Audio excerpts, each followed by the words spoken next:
코로나의 이 엄중한 상황 가운데서도, 어려운 상황 가운데서도 지난주에 하나님께서 특별 새우봉회를 통하여 큰 기쁨의 단비를 내려주셨습니다. 한 주간이 지났지만 그 기쁨과 은혜의 그 여운이 지금 여진처럼 남아있습니다. 할렐루야.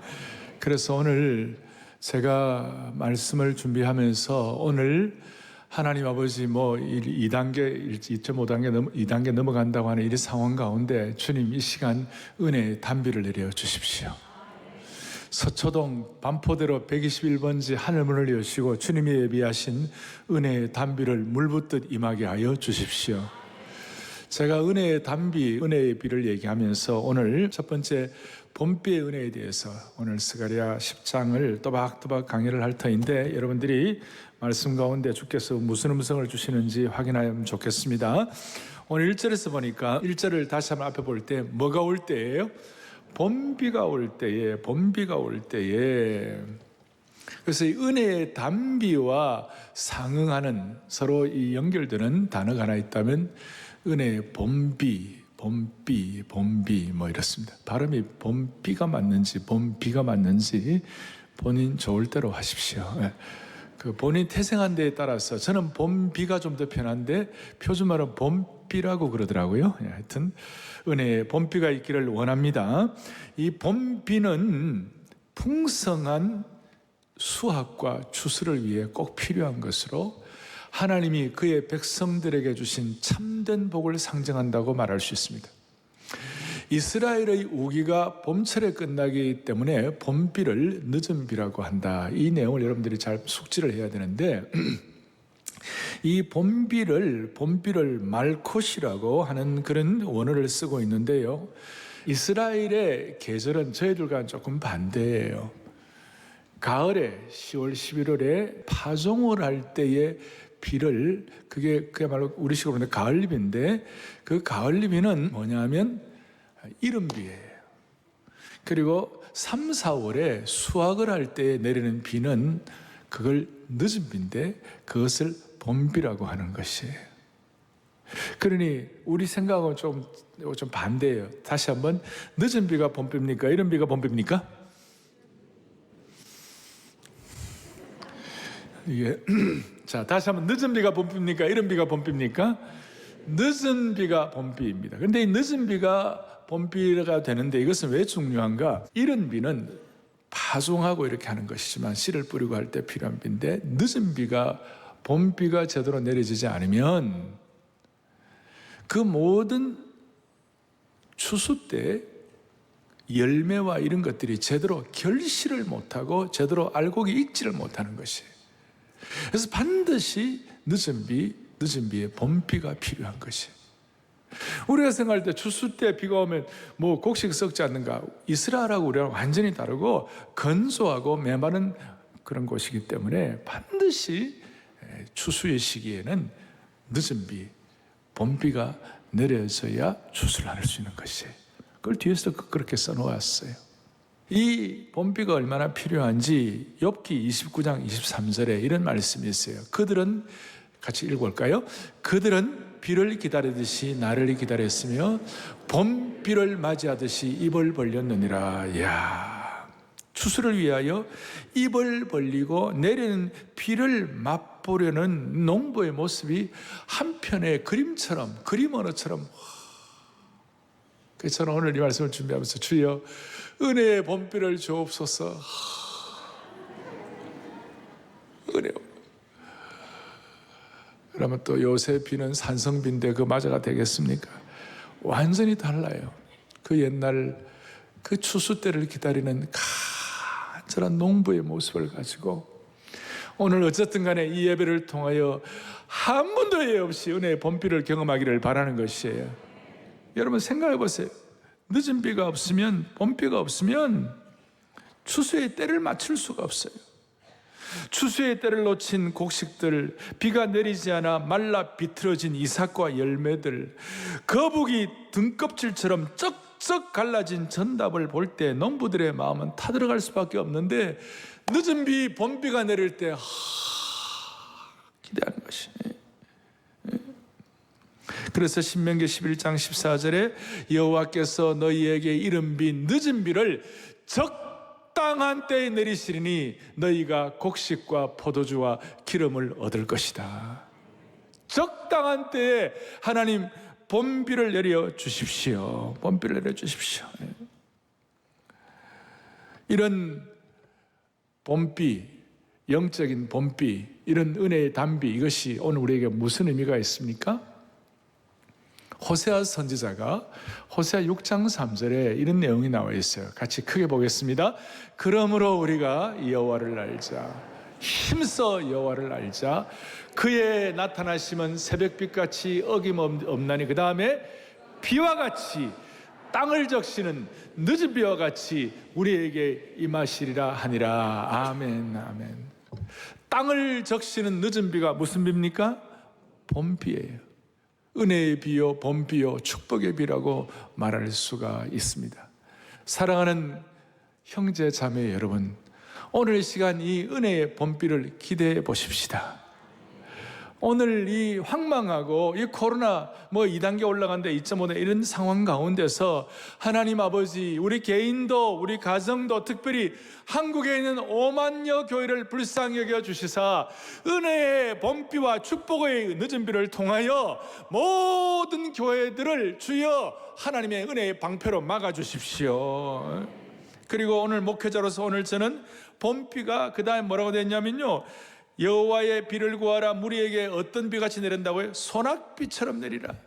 막판에 추수하기 전에 완전히 소낙비처럼 흠뻑 한번 내려주시면 흠뻑 소낙비가 임하는 것처럼 하나님 이 소낙비처럼 임하는 은혜의 비를 통하여 찢어진 자들이 치유받고 상처받은 자들이 사용을 받은 기적 같은 일이 일어나게 하여 주시옵소서.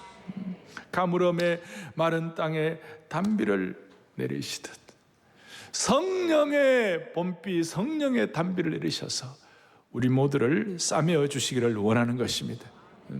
호세 6장 3절에 그런 거 있지만 아까 1절 2절에 다시 한번 보여주세요. 호세 6장 1절 2절에 찢으셨으나 뭐예요? 도로 낫게 하실 것이요, 치셨으나 싸매어 주실 것이요, 우리를 다시 일으켜 주시리라 그랬어요. 그 은혜의 봄비를 통하여. 제가 지금 은혜의 봄비에 대해서 말씀을 드렸습니다. 그러면 이 은혜의 봄비를 위해 우리가 어떻게 해야 할 것인가? 1절에 보니까 이렇게 나와 있어요. 다시 한번, 은혜의 봄비가 올 때 여호와 곧 구름을 일게 하시는 여호와께 비를 뭐하라고 그랬어요? 구하라, 구하라. 오늘 이와 같이 안아주신 본당에 간절히 모여가지고 봄비의 축복을 구하는 은혜가 있기를 바랍니다. 하나님은 우리에게 봄비, 늦은 비의 풍성함을 베푸시는 분이시지만 중요한 것은 우리가 간절히 구해야 돼요. 그럴 때에 하나님께서 구름을 일게 하시고 밭에 채소의 비를 공급하시는 것이에요.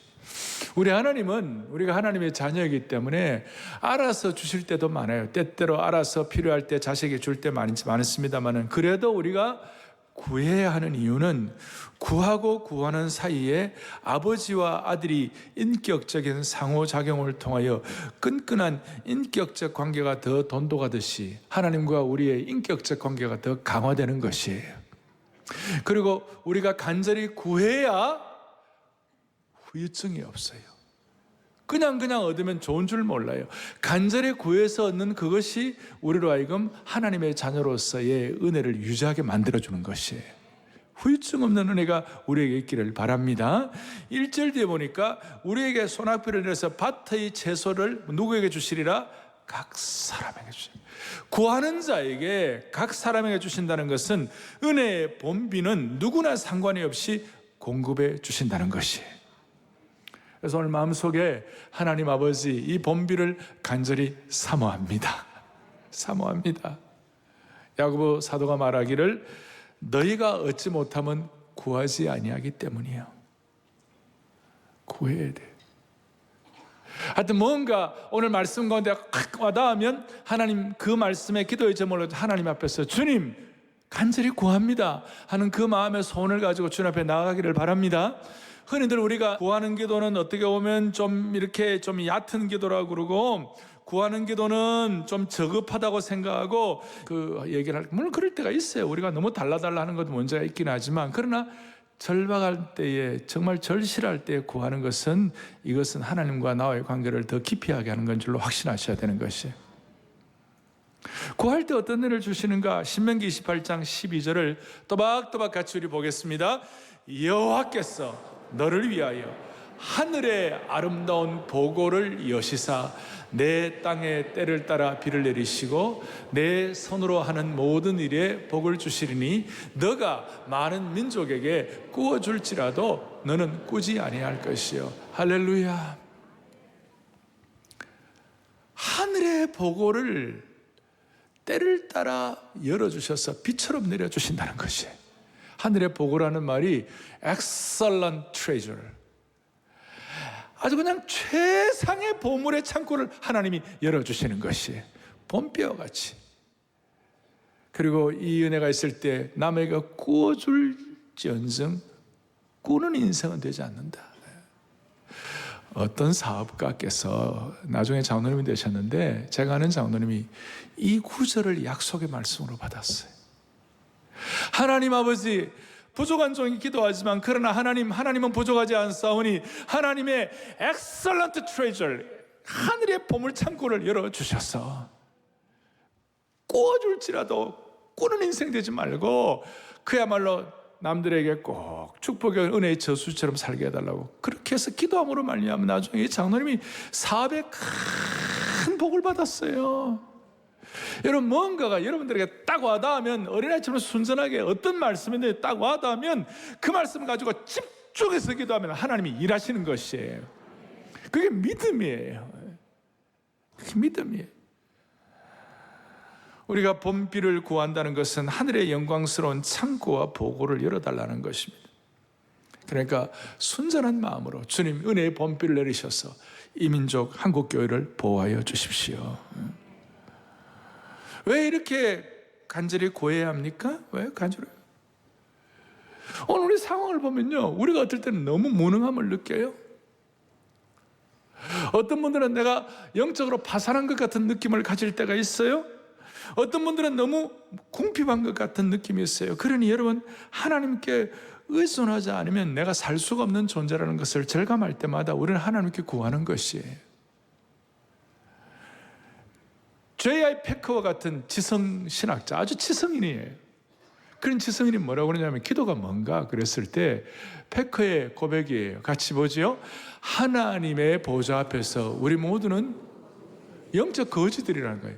마땅히 하나님께 좋은 선물을 구하는 기도를 해야 한다. 자, 마땅히 하나님께 좋은 선물, 축복의 봄비를 내려달라고 기도하는 것은 정상이에요, 아니에요?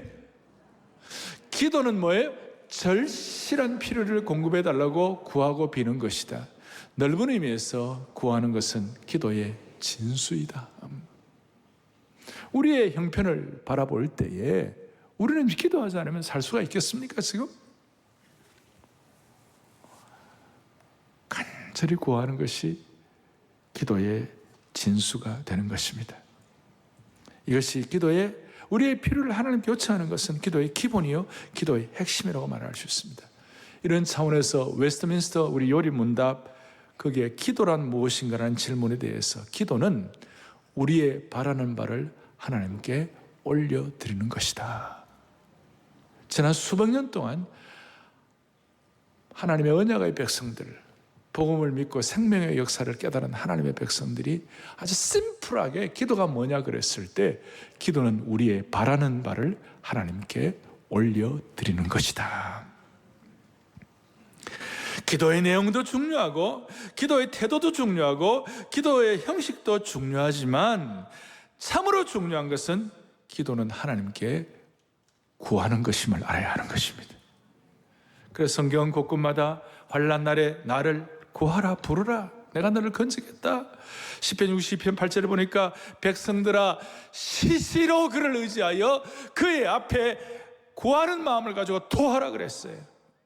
오죽하면 산상보험 마지막 7장에 보면, 마태복음 7장에 구하라 그래야만 우리에게 주신다고 그랬어요. 이건 너무 잘 아는 것이지만 여러분의 마음속에 다시 한번 주여 우리의 가정과 개인과 교회에 본비를 내려 주십시오. 은혜의 본비를 내려 주셔서 한국교회 5만여 교회를 주님 보호하여 주옵소서. 그리고 이제 이럴 때 하나님 우리에게 목자 없이 유리하는 것을 다 치료해 주시는데, 목자에 대한 것은 다음 주 제가 말씀할 것이고, 3절 뒤에 보니까 무슨 얘기가 나오느냐면, 만군의 여호와가 그의 무리 곧 유다 족속들을 돌보아 그들을 전쟁의 뭐와 같이 하리라? 준마와 같게 하리라. 전쟁의 준마와 같이 한다는 것, 이 준마는 전쟁을 두려워하지 아니하고 용기로 무장하여 강하고 담대하게 전쟁에 임하는 말입니다. 하나님은 그의 백성들에게 전쟁에서 아주 탁월한 적토마와 같이, 그야말로 빼어난 말들, 천리마와 같이, 하늘마와 같이, 이런 준마와 같이 전쟁에서 달려 담대하게 맞서도록 용기를 주시는 것이, 강하게 한다, 그런 뜻이에요. 이번 특세를 통하여, 그리고 특별사역분을 통하여 이렇게 이 코로나의 이 어려운 환경 가운데서도 온라인으로 들어오시고 간절한 마음으로 사모하면서 모든 성도들이 안아주시니 본당에 이와 같이 나와서 주님 앞에 나오는 것은 하나님이 저와 여러분들을 하나님 나라의 영적 준마로 만드시는 축복이 있는 것이에요. 오늘 이 말씀의 은혜를 받아 이 말씀을 가지고 기도하고 메어달리고 주님 앞에 나를 접목할 때 하나님의 은혜의 준마를 타고 무한하신 자원에 참여하도록 만들어주시는 것이에요. 이제 오늘 그러면 제가 이제 서론격으로 이 내용들을, 은혜의 본비가 무엇인가, 늦은 비가 무엇인가, 그리고 구하는 것이 무엇인가 말씀을 드려요. 그럼 구체적으로 본비를 구해서 받은 구체적인 축복이 뭐냐? 이걸 그렇게 사모하고 기도의 제목으로 삼을 수 있어요. 이제 중요한 내용으로 들어가는 것이에요. 이제 본비를 통한 참된 축복, 본비를 구해서 받는 참된 축복, 오늘 어떻게 보면 요절이라고 말할 수 있는데 4절에 보면 이렇게 나와 있어요. 모퉁이 돌이 그에게서, 말뚝이 그에게서, 싸우는 활이 그에게서, 권세 잡은 자가 다 일제히 그에게서 나온다, 이런 말씀이 있습니다. 구해서, 본비를 구해서 받은 구체적인 축복이 뭐냐? 모퉁이 돌의 축복을 받는다, 말뚝 기둥의 축복을 받는다, 싸우는 활의 축복을 받는다. 물론 모퉁이 돌, 말뚝 기둥, 싸우는 활은 궁극적으로 참된 목자 되시는 예수 그리스도를 지칭하는 것입니다. 그런데 예수 그리스도를 구세주와 주님으로 모시고 오늘도 주님하고 주의 주신 크신 은혜를 사모합니다라고 영혼의 입을 벌려 나는 주님 앞에 환난과 어려움과 영적인 거지입니다라는 그런 마음의 손을 가지고 간절히 구할 때에 하나님이 세 가지 축복을 주시는 것이에요. 첫째, 모퉁이 돌의 축복을 주시는 거예요. 이는 안정감을 말하는 안정감. 건물에서 가장 중요한 것이 모퉁이 돌이에요. 보통 생각 모퉁이 돌 그러면 구석에 있는 돌인가 그렇게 생각하기 쉬운데, 모퉁이 돌은 히브리어로 핀나라고 말하는데 이것은 정초석 주춧돌을 의미하는 것입니다. 오죽하면 예수님 당신께서 스스로 자신을 모퉁이 돌이라고 말씀하셨어요. 그러니까 모퉁이 돌 되시는 예수님을 신뢰하는 우리에게도 모퉁이 돌의 축복을 주시는 것이. 요즘은 건축할 때에 그 지하를 파고 안정적으로 건축하려면 지하를 파고 거기에다가 콘크리트 철근을 넣어가지고 그 위에다가 이제 집을 짓는데요. 옛날 고대 시대에는 이 모퉁이 돌, 큰 돌들을 꽂고 딱 정초석 주춧돌을 만들어 돌 위에다가 집을 짓기 시작하는 거예요. 건물을 지탱하는 필요한 주춧돌을 세워가지고 건물을 짓는 거예요. 그래서 모퉁이 돌은 기초, 안정을 의미하는 것이에요. 하나님의 백성들에게 흔들림이 없는 안정감을 주는 것이에요. 여러분의 삶과 가정과 자녀들이 안정되시기를 바랍니다. 그렇다면 주여 모퉁이 돌의 은혜, 모퉁이 돌을 통한 축복의 본비를 허락하여 주십시오. 제가 모퉁이 돌을 생각할 때마다 제 마음에 닿는 구절이 있어요. 28-26 이사야 28장 16절 같이 보겠습니다. 28-26 시작.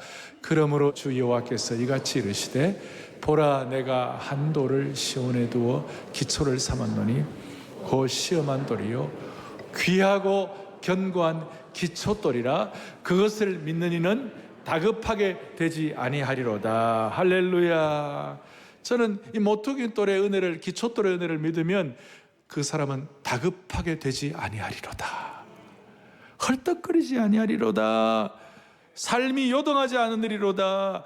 귀한 돌 기초돌 견고한 기초돌을 통하여 만세반석 열리니 내가 들어갑니다.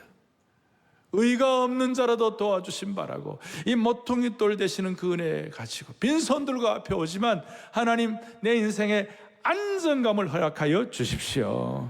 바울이 이걸 깨닫고 뭐라고 말씀하시는가? 함께요.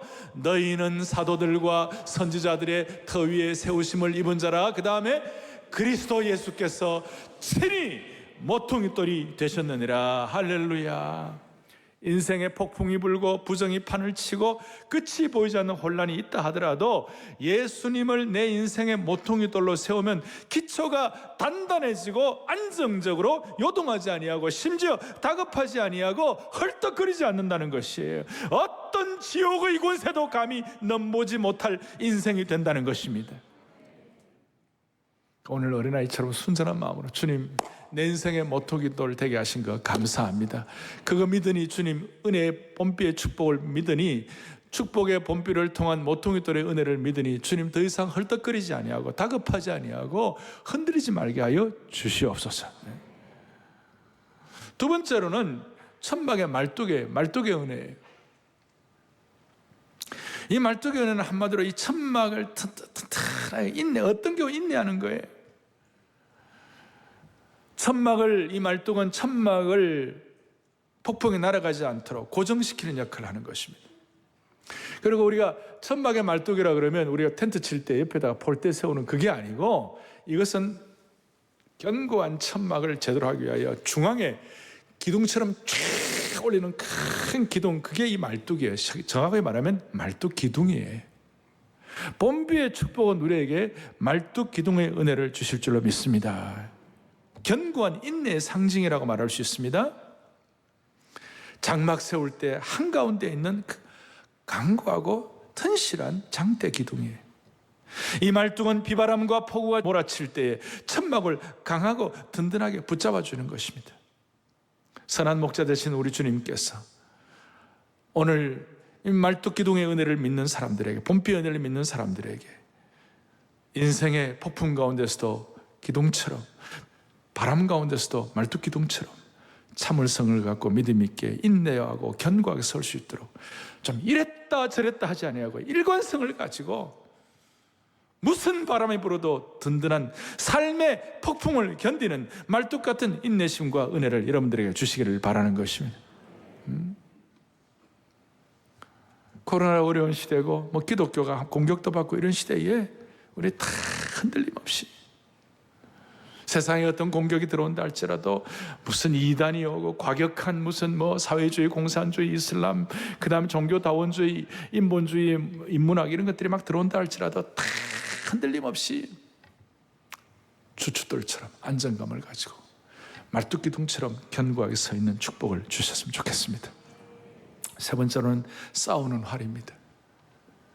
싸우는 활의 봄비의 은혜입니다. 이건 용기입니다. 싸우는 활은 전쟁을 상징하고 용기를 상징하는 것입니다. 앞에 스가랴 9장에서도 당긴 활과 끼운 화살을, 그리고 용사의 활을 얘기하고 있습니다. 왜 활이 필요합니까? 원수가 공격하러 올 때에 도망치지 않고 강하고 강력하게 대응할 수 있는 용기 있는 활 쏘는 사람을 말하는 것입니다. 정리하겠습니다. 모퉁이돌은 정착을, 말뚝의 단계는 공고화를, 화살의 단계는 유용성을 상징하고,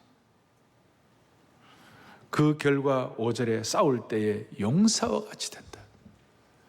싸울 때에 용사와 같이 되어가지고 거리의 진흙 중에 원수를 밟을 것이라.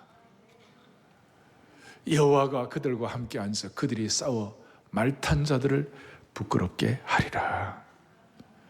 그리고 6절에 내가 유다 족속을 견고하며 요셉 족속을 구원하겠다.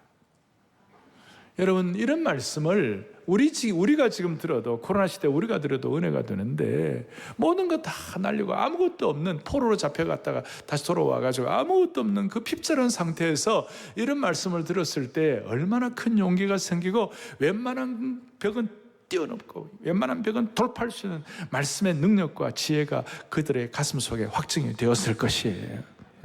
그리고 7절에 보니까 에브라임은 강한 용사가 되도록 복을 주신다고 그랬어요. 그러니까 그 복을 주실 때 포도주를 마신 것 같이 마음이 즐거울 것이요, 그들의 자손은 보고 기뻐하며 여호와로 말미암아 마음에 즐거워하리라. 사랑하는 성도 여러분, 주춧돌의 은혜, 그 다음에 말뚝기둥의 은혜, 활의 은혜를 받아가지고 여러분들 지금 마음에 하나님만이 주실 수 있는 참된 즐거움과 여호와로 말미암아 벌떡벌떡 뛸 수 있는 기쁨의 담비가 내리기를 바라는 것이에요. 지난 우리 특세 동안에 우리 성도 가운데 조카가 24살 된 조카가 백혈병을 앓고 있는 분이 있었습니다. 얼마 전에 병원에서 그 조카의 다리에 백혈병, 다리에 괴사가 일어나가지고 이제 다리를 절단해야 한다고. 그리고 특세 기간 동안에 그 응급실에 막 열이 올라가지고 갑자기 이 조카가 들어가게 돼요. 그래서 이 삼촌이가 기도를 하면서 특세를 참석하며 하나님 앞에 주여, 그리고 자기가 함께 훈련했던 훈련생들에게 이 기도 제목을 부탁했어요. 그럴 때 훈련생들이 뭐라고 기도를 했냐면, 주님, 우리를 위하여 손과 발에 못을 박히시고 사지에 못을 박히셨는데 사지에 못 박히신 예수님 때문에 그 조카의 다리를 절단하지 않도록 주여 도와주십시오. 간절하고, 그 다음날 그 조카를 담는 의사가 어떻게 기적같이 다리를 절단하지 않아도 되겠습니다 그랬어요. 그 눈물로 고백을 하는 거예요. 근데 이분은 국책기관의 연구원으로 지성인이에요. 이 기도의 능력이 너무 놀라워가지고 그 회사에서 말이죠, 입을 틀어막고 울었다는 거예요. 입을 틀어막고. 말뚝기둥이 되시고 견고한 기초들이 되시고 용사의 활이 되시는 주님 앞에, 반포교구의 남자 순장님인데 순원들과 함께 특세에 참석하면서 순원을 위해 기도했어요. 그 순원이 회사에서 승진 후보에 올랐다면서 금식하며 특세에 참석했어요. 그런데 특세의 마지막 날 승진 탈락 소식을 들었어. 펑펑 울었다는 거예요. 근데 그 순장님은 특이하게도 그 순원이 얼핏 이야기했던 그 이직을 위해서 기도했고, 그래서 순원에게 이 얘기를 했어요. 울지 마라. 나는 너 승진이 아니라 이직을 위해서 기도했다. 그런데 놀랍게도 이틀이 지나가지고 헤드헌터한테서 전화가 왔고 아주 대기업에 자리가 났는데 올 생각이 있느냐는 제안을 받았다는 것이, 그리고 바로 이틀 후에 대기업으로 출근하게 됐다는 것이. 잠깐만, 이런 얘기를 많이 할 수 있는데 이런 어려움도 또 축복도 다 우리가 다 가는 거지만 중요한 것은 은혜의 본비를 통하여 구해서 우리 사랑의 교회 삶의 현장마다, 우리 성도들 삶의 현장마다 주춧돌, 말뚝기둥, 용사의 활의 은혜를 주시길 바라는 것이. 요즘 젊은이들 말에 답정너라는 말이 있어요. 답은 정해져 있어 너야. 주님이 우리의 모퉁이 돌 되시고 말뚝기둥이 되시고 싸우는 활이 되어주심으로 말미암아 특세 간증을 들은 것처럼 우리의 삶에 어려움이 있어도 답정너가 아니라 답정예가 되도록 하십시다. 무슨 말이냐? 이미 삶의 답은 정해져 있으니, 예수 그리스도이시다. 답정예. 오늘 스가랴 10장에서 예수 그리스도가 더 분명하게 보이시기를 원하는 것입니다. 이제 오늘 제일 중요한 것은 오늘 마지막 결과입니다. 8절과 12절을 통하여 네 번째 주제가 뭐냐면 그들이 온전히 회복되리라. 온전히 회복되리라. 온전히 회복되는데 8절에 뭐라고 말씀하고 있는가? 내가 그들을 향하여 휘파람을 불어 그들을 모을 것은 내가 그들을 구원하였습니다. 구속하였습니다. 구원하였습니다. 그들이 전에 번성하던 것처럼 번성하리라. 그리고 휘바람을 불어 그들을 모을 정도로. 휘바람이란 건 뭡니까? 완전히 대승리의 어떤 결정타를 먹이는 것이에요. 거기 오늘 본문에 보니까 뒤에 그들이 11절에 고난의 바다를 지나갈 때 바다 물결을 치겠다, 나일의 깊은 곳이 다 마르겠다 그랬잖아요. 이거 뭘 상징하는 겁니까? 마치 홍해가 갈라지는 것처럼, 홍해가 갈라져서 지나갈 때 찬송을 하며 휘바람을 불면서, 이거는 하나님이 우리를 완전히 은혜의 범비로 축복하신다는 신호탄이에요. 이것이 옛날에 우리가 어릴 때 지상 최대의 작전이라는 영화를 봤는데, 놀만디 상륙 작전 성공하고 이기고 난 다음 군인들이 막 승리의 길을 걸으면서 매니맨 따라라라 뭐 역사를 남긴 무슨 뭐 해병대 휘바람 불면서, 휘바람을 분다는 것은 그야말로 하나님이 함께 하는 신이 나는 그런 어떤 고백이고, 우리 입장에서 그런데 마귀의 입장에서는 휘바람은 멸망의 신호탄이 될 줄로 믿으셔야 되는 것이. 이런 휘바람을 주님께서 목자가 되셔가지고 휘바람을 부실 때 요한복음 10장에 보면 내 양은 내 음성을 듣는다 그랬어요. 오늘 이 주님의 음성을 여러분들, 내 양은 내 음성을 알고 하는 것처럼 주님의 음성을 알고 듣기를 바라는 것입니다. 오늘 주일날 우리에게 주시는 음성이 있을 거예요. 간절한 마음. 그리고 구절에 있는 것처럼 흩어져 있는 먼 곳에 있는 백성들도 나를 기억하고 그들이 살아서 그들의 자녀들과 함께 돌아올지라. 그리고 11절에 하나님은 아수르와 같이 11절에 교만을 다 처리하겠고 애굽의 규가 없어지리라. 애굽의 규라는 것은 홀이에요. 권력을 상징하는 홀이에요. 모든 교만과 권력을 주님이 처리해 주시겠다는 것이.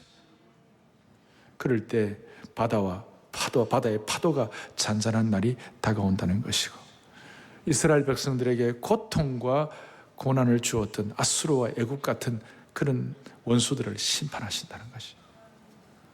그 결과 12절 이제 오늘 12절 함께요. 내가 그들로 나 여호와를 의지하여 견고하게 하라. 그들이